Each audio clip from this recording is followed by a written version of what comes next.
For more on this, I'm joined by Russia expert Ariel Cohen. He's a senior fellow at the Atlantic Council and is in Washington, D.C. Ariel, thanks for your time today. What do you think is the main thing to understand about the change of defense minister and Shoigu moving to the Security Council? Thank you for having me. Shoigu was an unpopular defense minister, to say the least.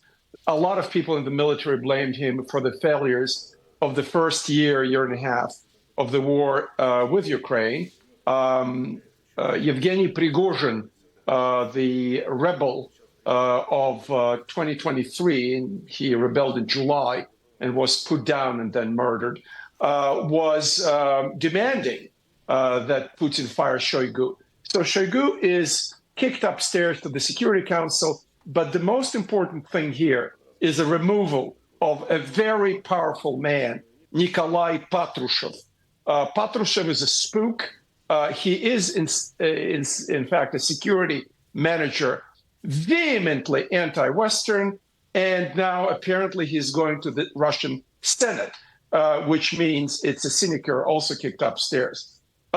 So Mr. Belousov, whom I met, who is a very statist economist, he's not a free market economist, who advocated things like emergency taxes on extractive industries and whatnot. So he will be somewhat of Putin's Albert Speer, the German architect who supervised very efficiently the end game of the Third Reich in the military-industrial sphere. And I think Belousov, who actually was a part of a quite successful economic team, together with Elvira Nabiulina, the central banker, is going to be in charge of military production and financial issues, including evasion of the Western sanctions. And what will be the implications then for the ongoing war in Ukraine?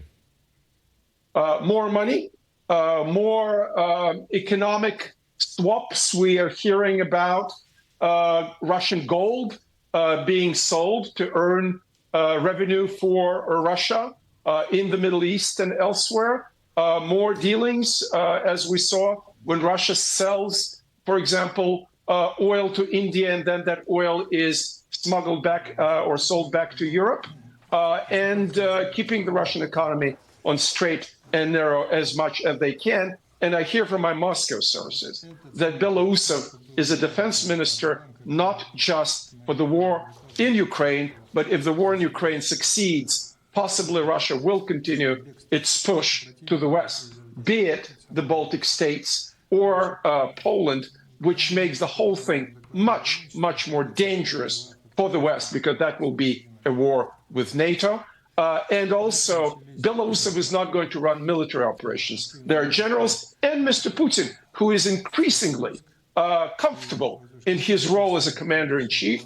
Things in Ukraine are going better for Russia. They are attacking from the northern border of Ukraine, Russian-Ukrainian border, in the direction of Kharkiv, the second largest city in Ukraine. So Putin doesn't want to share the laurels with Shoigu, with Patrushev, or anybody else. All right, Ariel, we'll leave it there. Thank you very much for your insight today. We do appreciate your time. Ariel Cohen, the senior fellow at the Atlantic Council, is speaking to us from Washington, D.C.